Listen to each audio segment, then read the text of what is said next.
오늘 여러분들도 좋아하는 화요일마다 펼쳐지는 청정시대 하는 날이죠. 조금 전 영희 생각하고 연결되는 주제이기도 합니다. 윤석열 대통령과 김건희 여사 대통령실 앞 잔디밭과 집무실 안에서 반려견들 안고 찍은 사진 관련된 얘기인데요. 자, 오늘 이경찬 더불어민주당 상권 부대변인 그리고 신인규 국민의힘 선대위 공명선대본부 부본부장 이렇게 명칭이 길어요. 두 분하고 함께하겠습니다. 여러분 어서 오십시오. 네, 안녕하세요. 네. 다시 여쭤볼게요. 신인규 국민의힘 선대위 공명선대본부 부본부장. 네. 원래 이렇게 직함이 길어요? 그래서 뭐 일단은 지금 선거가 좀 막바지 가면서 이제 네. 서로 또 고소고발도 많이 있고 사실 그 공선법에서는 허위사실 유포라든지 또 허위사실로 인한 후보자 비방에 대해서 처벌하는 규정들도 있기 때문에 네. 제가 그 부분을 조금 챙기는 역할을 하고 있습니다. 그렇군요. 네. 선대위 산하의 공명선대본부다. 근데 원래 제가 알기로 오세훈 후보 캠프에서 일하는 걸로 알고 있었는데. 이제 뭐 그거는 캠프에선 제가 그냥 부대변인으로 이렇게 가끔 논평 쓰는 일을 하고 있고 이건 중앙당직이라서 겸직이에요, 겸직?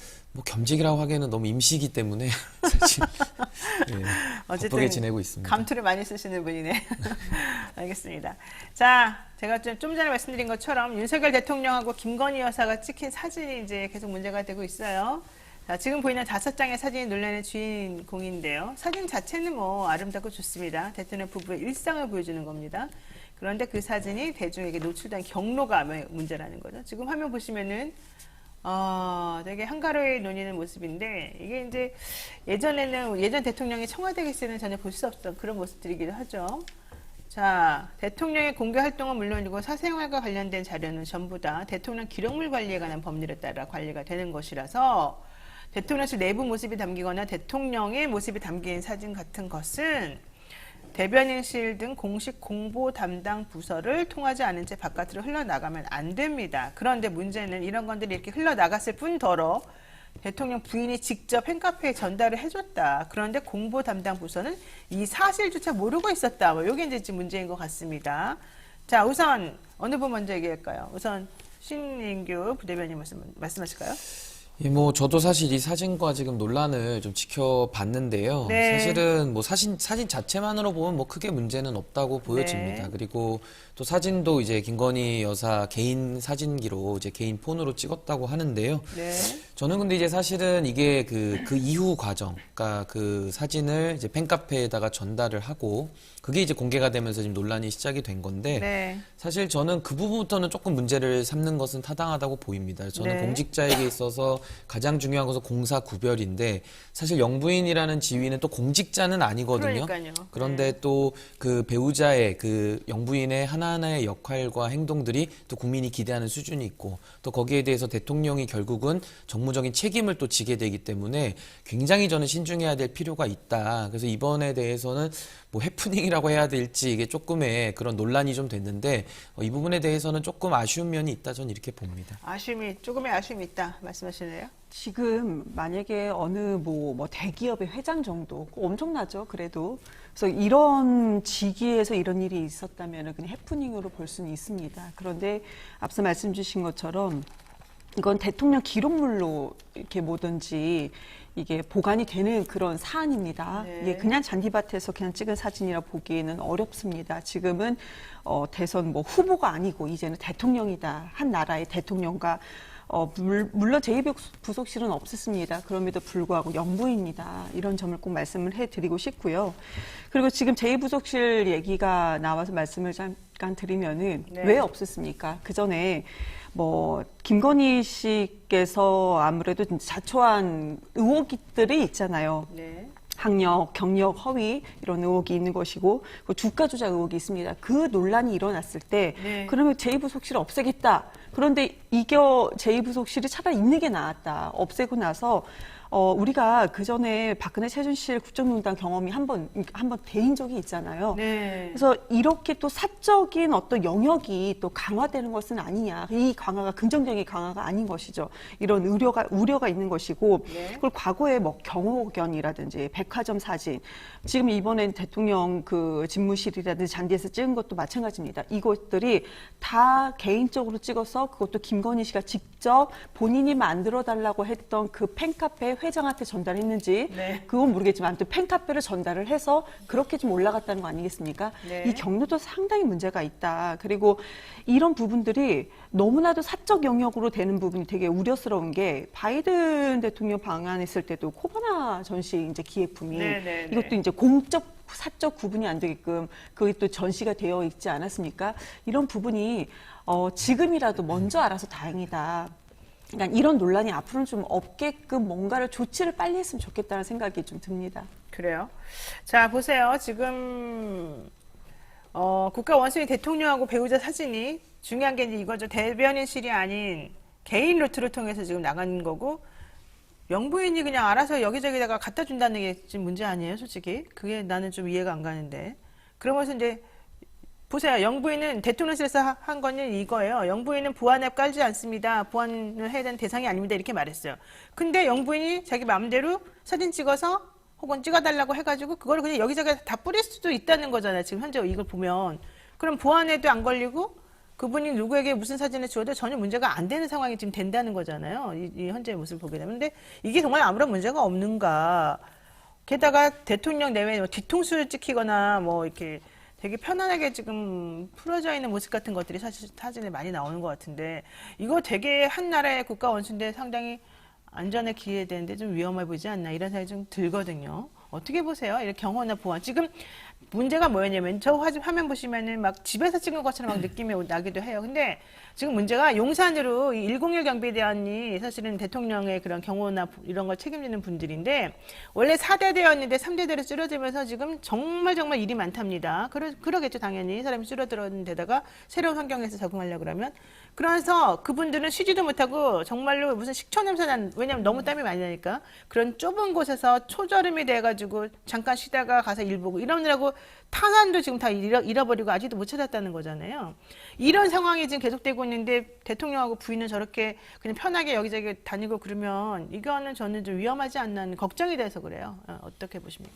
근데 그 대통령 기록물에 대한 게 조금 해석을 좀 해봐야 되긴 하는데 그 대통령 기록물에 개인의 대한 문제가 뭐 아니라. 일기라든지 네, 네, 사생활 같은 것들은 또 대통령 기록물로 관리는 합니다만은 지금 같은 경우는 배우자가 이제 편하게 찍은 이제 사적인 모습인 거죠, 사실은.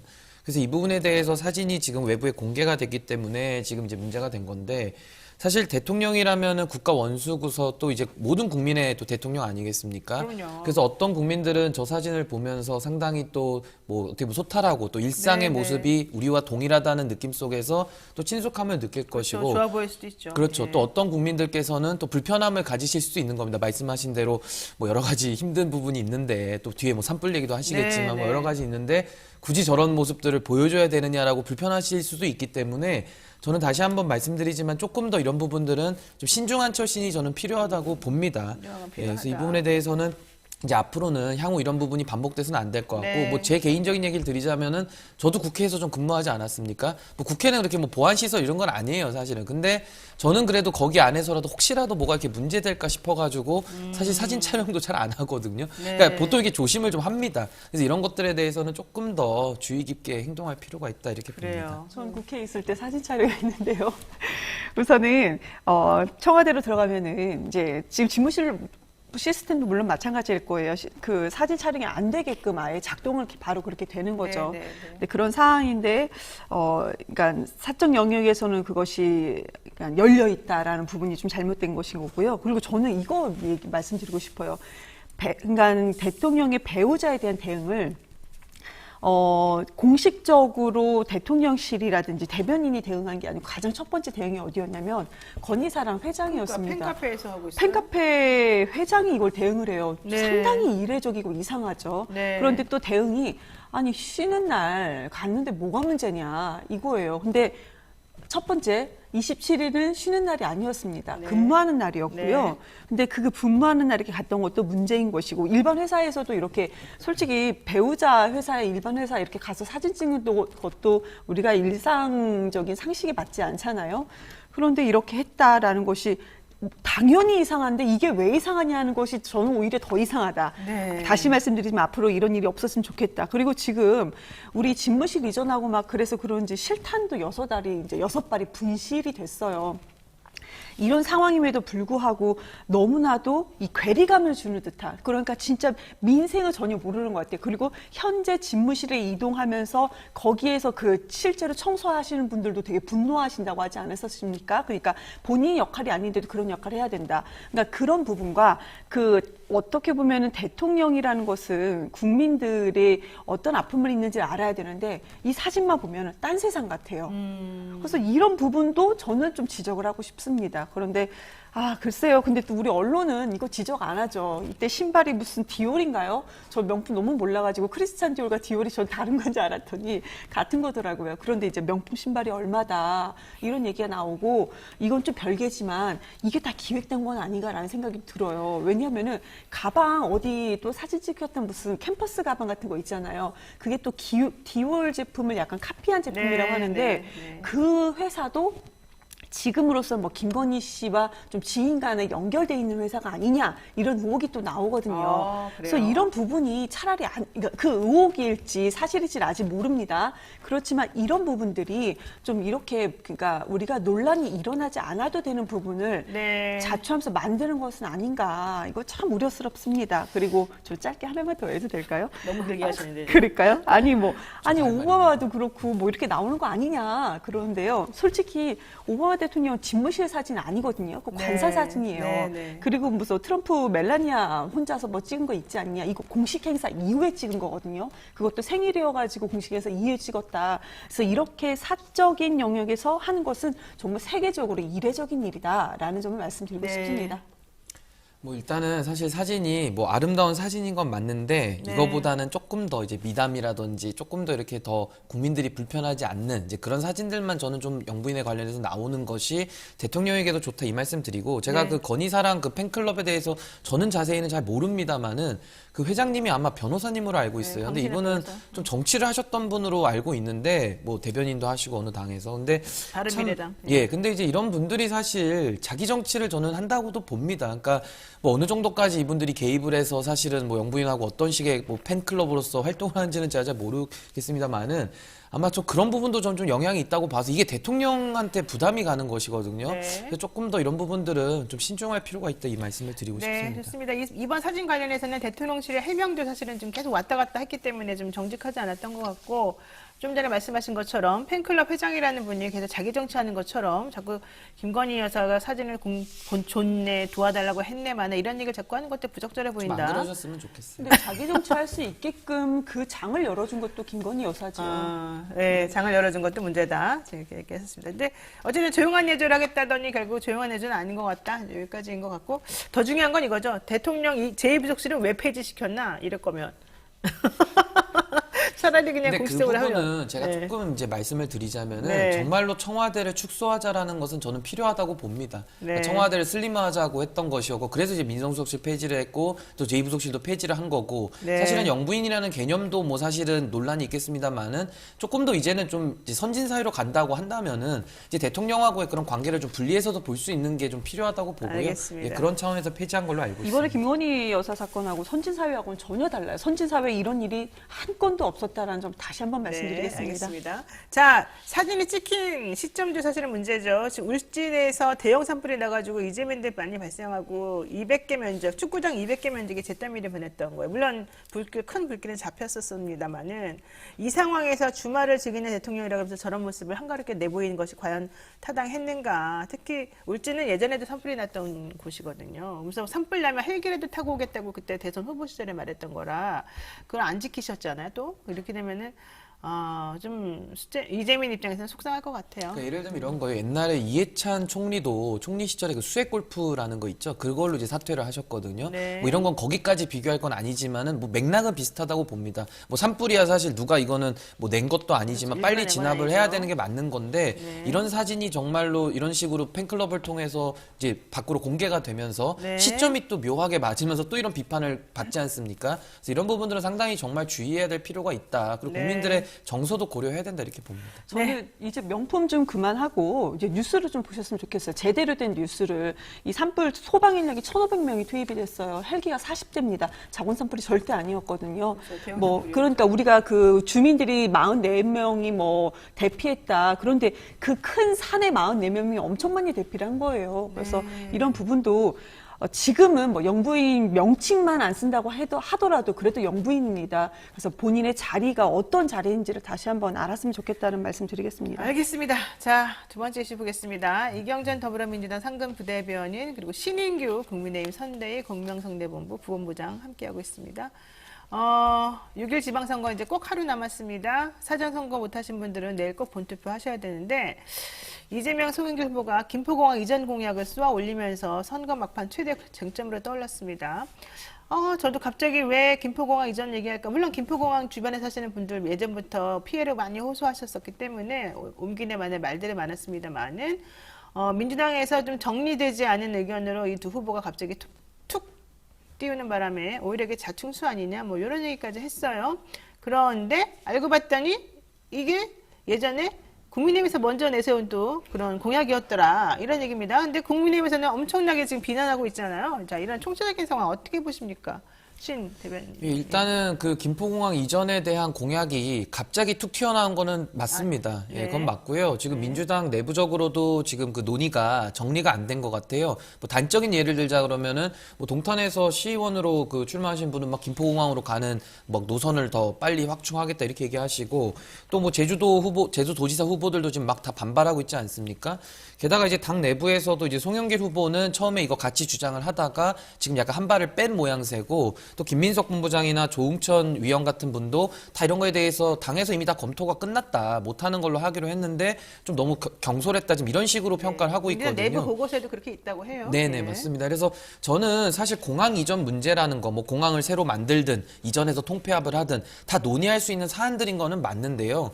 이것이 너무 선거용으로 빨리 튀어나왔다는 게 하나가 있고 또 이재명 후보 같은 경우에는 더 비난 가능성이 높은 것이 이분은 대선 후보를 지냈던 분입니다. 근데 이분은 지금 나는 대선 후보가 아니고 나는 그냥 작은 지역의 대표로 나온 거기 때문에 그냥 지역의 이익을 대변할 거야라고 말을 하시지만 그러면 그분의 과거가 지워지는 건 아니지 않습니까? 네. 그분에게 기대하는 정치적인 무게감과 그 어떻게 보면 스펙이라는 게 있기 때문에 지금 또 총괄선대위원장 아니십니까? 그러면 거기에 맞는 역할을 하셔야 되는데 지금의 이런 졸속적인 공약을 경솔하게 발표함으로써 사실 또 민주당도 어떻게 보면 피해를 보지 않습니까? 그러니까 그런 부분들은 조금 정치의 신뢰 이런 차원에서는 매우 부적절했다라고 저는 봅니다. 일단 김포공항 이전 공약 같은 경우는 김동연 지사 후보 공약하고도 좀 안 맞고 사실 이재명 후보도 대선 후보로 나왔었을 때는 김포공항 거기서 괜찮다 이런 식으로 말했던 적이 있었던 것 같아요. 지금 후보들이 여기저기 이쪽 후보로 나왔다가 저쪽 후보로 나오면서 서로 이게 조금 헷갈리는 거 아니냐, 좀 충돌하는 거 아니냐 이런 의견이 있어요. 어떻게 보세요? 그런 지적이 저는 일정 부분 타당은 하다고 생각을 해요. 왜 그러냐면은 혼란스럽죠, 솔직히. 어느 정도는 그러니까 타당하다. 네. 그 지선 때는 그런 것 같아요. 지역마다 공약이 충돌하는 것은 어느 당뿐만 아니고 지선 때는 항상 있었어요. 네, 항상 지역마다 있다. 특히 네. 이제 그 지역의 광역단체장 같은 경우는 더 네. 심했던 것 같고요. 네. 근데 지금 국회의원 이 보궐선거인데, 근데 우선은 조금 전에 말씀 주신 것처럼 우선 송영길 후보하고 뭔가 마찰이 있다는 것은 조금 아닌 것 같아요. 마찰이까지는 아니고 그러니까 이게 뭔가 그냥 틀어졌다는 입장이었다. 식으로 그건 조금 아닌 것 같고 우선 김포공항의 거기에 후보 입장에서는 첫 번째는 그러면은 그 인천 계양 주민들이 어떤 생각을 가지고 있나 어떤 규제 때문에 어려워하는가를 먼저 보는 것은 후보로서는 맞는 것 같아요. 그래서 총괄선대위원장을 맡는다 하더라도 그건 저는 개인적으로는 그 지역의 후보로서 충실하는 것이 첫 번째다라고 저는 생각을 하는 것이고 그리고 지금 김포공항에 가면 보면은 그 김포공항의 땅의 일부는 강서, 그러니까 서울의 강서, 그러니까 활주로의 일부는 인천 계양이 있다라는 부분인 거고 지금 그쪽 지역의 주민들은 이 김포공항으로 인한 규제의 어려움이 좀 있습니다. 분명히 이건 현실이에요. 규제가 많죠. 네. 그래서 지금 그쪽을 하나로 그러니까 강서, 김포, 계양 이것이 보면 이제 수도권의 약간 서부 쪽인데 그쪽을 좀 우리가 더 개발을 시키자 이런 그런 플랜을 가지고 있는 것인데 이것이 우리가 전반적으로 봤을 때는 맞냐 옳은 것이냐 아니면 좀 적절하지 않냐라는 문제는 있지만 그래도 그 지역 주민들의 염원일 수는 있다라는 점을 좀 말씀을 드리고 싶습니다. 그래서 이거는 항상 있었던 일이다. 그런데 이제 이재명 후보이기 때문에 이게 더 좀 부각되는 면은 있지만 그렇지만 이게 또 지역 주민 입장에서는 나쁘진 않을 것 같아요. 부각이 되면 실행이 되거든요. 이게 시행이 되게끔 더 만들어질 수도 있는 것이고 그래서 저는 좀 지역 주민 중심으로 좀 쳐다보는 건 어떨까 이렇게 좋아요. 말씀을 드리고 싶습니다. 반박을 조금만 드리고 싶은데 지금 네. 뭐 지방선거와 지금 재보궐선거가 섞여 있기 때문에 그 구별은 해야 됩니다. 이재명 후보는 지방선거의 지역 일꾼으로 나온 게 아니고요. 지금 재보궐선거 함께 치르고 있는 국회의원이기 때문에 국회의원은 지역 대표성과 전국 대표성을 같이 띈다는 거 하나를 먼저 말씀을 드리겠고요. 네. 이재명 후보는 대선 후보를 지냈기 때문에 불과 3달 전에 대선 공약 말씀하시면서 강서구에 있는 김포공항에 대해서 긍정적으로 얘기했던 네, 바가 맞아요. 분명히 있기 때문에 여기에 대한 걸 지금 문제 제기하는 것이고요. 아까 말씀하신 논리대로 하자 그러면은 윤영선 후보가 만약에 그런 논리로서 지역민들의 의견을 대신한다 그러면은 뭐 그건 일부분 양해할 수 있습니다. 뭐 지역민들의 의견을 대변하는 거니까요. 근데 이재명 후보가 그 의견을 제기하고 있기 때문에 그럼 불과 3달 전과 지금 차이는 딱 하나거든요. 이재명 후보가 인천에 출마했다라는 것밖에 달라진 게 없습니다. 그러니까 그분에 대한 설명이 조금 미흡하다. 저는 이렇게 저 봅니다. 짧게 좀 말씀드리면 지금 김포공항을 이거를 이전한다라는 공약이 다른 지역에서 우리가 언론에서 바라보는 거 완전 빼고 그리고 이제 상대 당에서 우리 쪽으로 공격하는 거 빼고는 다른 지역 국민들 그러니까 주민들께서 뭐 얼마나 크게 반발하고 계시냐 그 부분이 지금 구체적으로 없지 않습니까? 그 부분을 좀 말씀드리고 뭐 이런 싶습니다. 겁니다. 서울 시민들 뭐 송영길 후보가 뭐 강동 쪽에 있는 사람들 원주공항 이용하고 뭐 청주공항으로 가라 이런 식의 발언들을 했기 때문에 네. 서울에 있는 이제 네. 시민들 서울시장 후보니까 이제 그런 부분에 대해 비판을 하고 있는. 네, 좋습니다. 자, 다음 이슈 하나만 더 보고 정리해야 될 것 같은데요. 경기지사 선거 관련해서 국민의힘 김은혜 후보 재산을 16억 원 축소 신고했다고 결론 내리면서 민주당에서 선거법 위반이니까 사퇴하라 뭐 이런 얘기까지 나왔거든요. 김은혜 후보 측은 뭐 실무자 착오다 뭐 이런 주장인데 착오일까요, 솔직히 말해서? 뭐 일단 사실 그 부분은 아마 고발을 또 할 겁니다. 해서 이제 나중에 또 뭐 수사가 네, 돼서 네. 고의인지 과실인지 밝혀질 것이고 이건 공선법의 110조의 2에 보면은 이제 허위적인 그런 재산 신고가 됐을 때 이 부분에 대해서 선관위가 판단하면 이제 공고를 하도록 돼 있어요. 그래서 아마 이제 공고를 한다는 것 같고요. 저는 이 부분에 대해서 하나 뭐 지적하고 싶은 것은 김은혜 후보가 어쨌든 225억이라는 재산을 이미 다 공개를 했습니다. 아마 상속받은 걸로 제가 알고 있는데 그 225억이라는 것은 어마어마한 돈 아닙니까? 225억을 상속받았어요? 아마 그러니까 그 일부는 대단한데요? 상속을 아마 네. 받은 걸로 알고 있는데 네. 왜냐면 이분이 기자 출신이니까 그만한 돈을 벌 수가 없죠. 네, 그래서 그러니까. 하여튼 이 부분에 대해서 이미 다 공개가 된 재산인데 네. 225억이면 저도 이렇게 상상을 좀 해봤을 때 사실 그게 잘 관리되는 게 쉽지는 않을 것 같다는 게 하나는 들고 네. 사실 이 16억을 축소 신고를 해가지고 뭐 재산이 그렇게 225억이나 230, 41억이나 뭐 큰 차이는 없다고 보여지거든요. 그래서 네. 이 부분에 대한 거는 그냥 제가 느낌적인 느낌을 말씀드린 거고 이거는 뭐 네. 이제 그 고의인지 과실인지는 평가를 또 사법적으로 받아봐야 된다. 이렇게 봅니다. 중앙선관위에서 이거는 그 허위 신고라고 인정을 했고요. 네. 그래서 말씀 주신 것처럼 경기도 지역의 이제 투표소에는 이것이 사실이 아니다, 허위다라는 공고문이 붙을 것입니다. 그리고 공고문에는 또 그런 것도 있을 거예요. 이게 공직선거법, 그러니까 뭐 왜 위반이 되는 것이니까 당선 무효형이 가능합니다. 이것은요. 그런데 지금 앞에 말씀 주신 것처럼 무슨 뭐 고발을 또 한다고 그러세요. 네. 이거 만약에 고발하시면은 이거는 사실이 있는 그대로 저희가 말씀드린 건데 만약에 네. 고발하시면 이거 무고죄로 또 고발 당하실 아니, 거라고 그러니까 생각합니다. 저희가 고발한다는 뜻이 아니라 이제 이 부분에 대해서 누군가 문제를 삼을 거 아니겠습니까? 이미 다 그거는 네, 뭐 그럼 선거가 거기서 이제 나왔으니까. 사법기관에서 이거는 판단을 할 문제다. 이렇게. 자, 됐습니다. 내일 드디어 민선 8기 지방선거 결과 나오는데요. 몇 대 몇일지 한 번만씩 그냥 딱 예스 그 몇 대 너무 몇만 몇 대 몇 대답을 아무도 안 하시네. 저는 12대 5. 12대 5? 네, 그러니까 17로 잡았을 때 17로 잡았을 때 12대 12대 5. 5 정도로 봅니다. 이경 대변인은 17개니까 17로 잡아야 되죠. 17. 아니, 대 0으로? 저는 네. 우리가 6개, 7개 정도 해도 뭐 잘하는 것 같다. 이번 선거에서는. 10대 7로 하겠습니다. 10대 7이요? 알겠습니다. 오늘 여기까지 맞추면 하겠습니다. 상품 있습니까? 네, 제가 상품 드리겠습니다. 네, 청정시대 두 분과 오늘 함께했습니다. 네, 오늘 두 분 말씀 고맙습니다. 감사합니다. 네, 감사합니다. 예, 노영의 뉴스인사이다. 오늘 정신이 없었는데요. 내일 투표입니다. 여러분 투표 잘 하시고요. 목요일 날 이슈 3업으로 돌아오겠습니다. 안녕히 계십시오.